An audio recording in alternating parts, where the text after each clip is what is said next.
Ó, vamos de boa notícia, só para interromper aqui, para dar boa notícia, né? Fortaleza, Evandro Leitão, eleito com 50,37% dos votos em Fortaleza, derrotando André Fernandes com 49,63% dos votos. Então, dados aqui da Agência Brasil, vinculados ao TSE, da apuração, com 99,60% dos votos. Evandro Leitão, eleito prefeito de Fortaleza, derrotando o puro suco do bolsonarismo, que é o André Fernandes. Uma informação que em Niterói, o candidato do Bolsonaro, o Jordi, perdeu. Quem ganhou, o Rodrigo Neves, tá? Se elegeu, tá eleito. Eu acho o resultado muito importante. E aí, é bom a gente dar uma verificada, mas o grande derrotado é o Bolsonaro, viu? Porque sim, tinha uma estrutura muito grande. Então, você tem dessa eleição, assim, emerge também o conceito de que se você se ligava ao Bolsonaro, a sua chance diminui.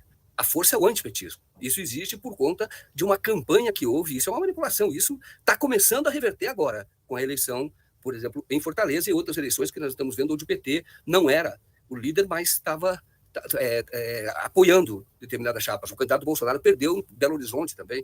Então, tem várias situações aí que a gente tem que levar em consideração, que eu acho que está havendo, começa a haver uma reversão. Por isso é que eu sempre digo, apesar dos resultados de você ver que o PT é governo federal, e eu entendo que o governo federal não elege mesmo, o que elege é o partido, é a proposta que você tem.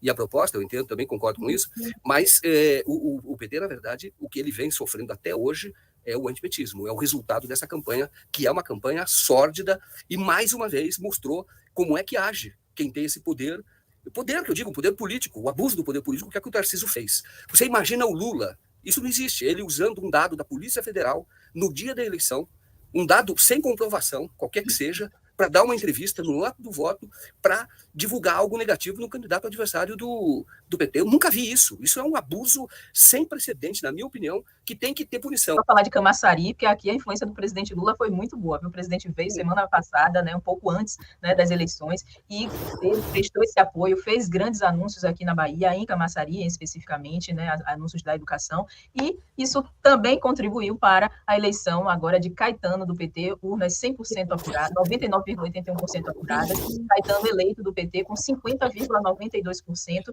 e Flávio do União ficou com 49,8%. Como eu disse, as disputas estão acirradíssimas. Não? Eu nunca pensei de torcer por Ronaldo Caiado. Nunca imaginei que eu fosse torcer por Ronaldo Caiado. Mas eu acho muito, muito significativa essa vitória do candidato Mabel, porque o Bolsonaro foi pessoalmente para lá e cantou vitória e sapateou, né, nas declarações do Ronaldo Caiado e estava muito confiante, mesmo o candidato dele tendo tido uma atitude desonesta de não apresentar um diploma, de falsificar um diploma. Ele passou por cima disso, foi para lá para fazer acirrar a picuinha com o Ronaldo Caiado, que está saindo candidato para 2026. Também lembrar que essa vitória, né, do candidato do PT em Fortaleza é uma pá de cal para o Ciro Gomes e para o grupo dele, né, o Roberto Cláudio e o Ciro, que entraram nessa canoa furada de abraçar a extrema-direita. Foram derrotados, né, que fiquem juntos no pântano, né, porque foi terrível o que o Ciro Gomes fez, vergonhoso, porque ele nem foi para Paris. Né? Continua lá no Ceará abraçado ao fascismo e uma coisa fim de linha. Não conseguiu neutralizar o mau resultado do primeiro turno, à exceção da vitória importante em Fortaleza, que foi uma espécie de assim de a revanche possível, o gol de honra aqui do segundo turno, a vitória em Fortaleza muito importante. Mais uma vez, tal como no primeiro turno, as direitas mais moderadas, direita caçabista, direita MDBista, em suma, esse bloco de partidos muito pragmáticos, que não são extremistas, boa parte deles que integra a base de sustentação do governo Lula, né? Esses partidos colheram o maior número de vitórias nesse segundo turno, especialmente, novamente, o PSD, que continua sendo assim, o campeão de número de prefeituras, de capitais, nesse segundo turno, né? E também no conjunto das cidades.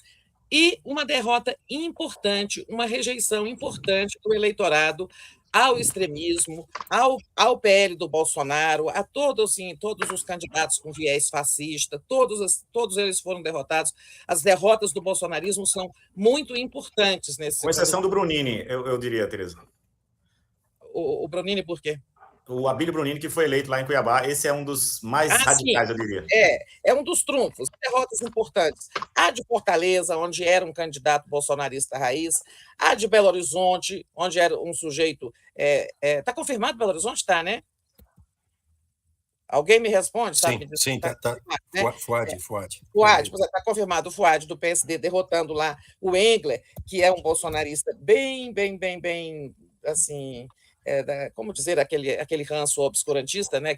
A campanha dele foi marcada por coisas bem feias, como uma tentativa de criar uma fake news ali para o adversário, de pedofilia a partir de um livro de ficção e tal. Curitiba, outra derrota do Bolsonaro, importante, a candidata muito raiz, né? Muito bolsonarista de quatro costados, perdeu também em João Pessoa com o Queiroga, que foi ministro do Bolsonaro, perdeu em Manaus com o capitão Alberto, porque o Bolsonaro fez muita força, e perdeu em Goiânia, onde o Bolsonaro foi hoje, ele foi para lá hoje, né, nessa disputa que acabou criando com o candidato do governador Caiado, né, com a vitória lá do Sandro Mabel.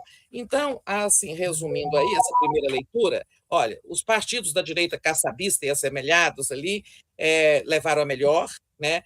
O PT e o conjunto da esquerda não conseguiram assim, tirar a diferença em relação ao mau resultado do primeiro turno, embora tenha uma vitória importante de Fortaleza, e acho que é importante notar essa rejeição ao extremismo. Acho que o eleitorado se afastou bastante do que representa o Bolsonaro. Mas vocês devem ter coisas outras a apontar aí, que eu passo a ouvi-los.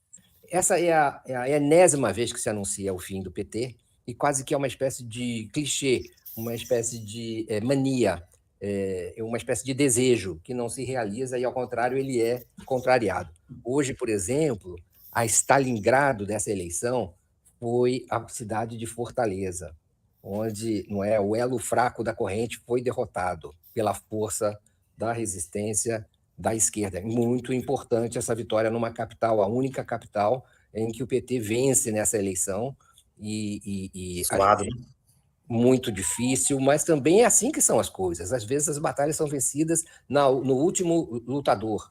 Né? Então, é importante, e isso não havia acontecido em 2020. Em 2020, o PT disputou em 15 cidades. Me corrijam se eu estiver errado. Ganhou em 4. Não estou dizendo que são capitais, estou dizendo que são grandes cidades no segundo turno. Em 2024, agora, nesse ano, ele disputou em 13 e ganhou, ganhou em 5 delas. Né? 5 delas relevantes, todas relevantes. Por muito poucos votos se venceu em Fortaleza, mas mostrou um partido que tem condições de conseguir fazer reverberar junto ao eleitor a sua força, a sua memória, apesar de toda a campanha contrária à direita e à esquerda também.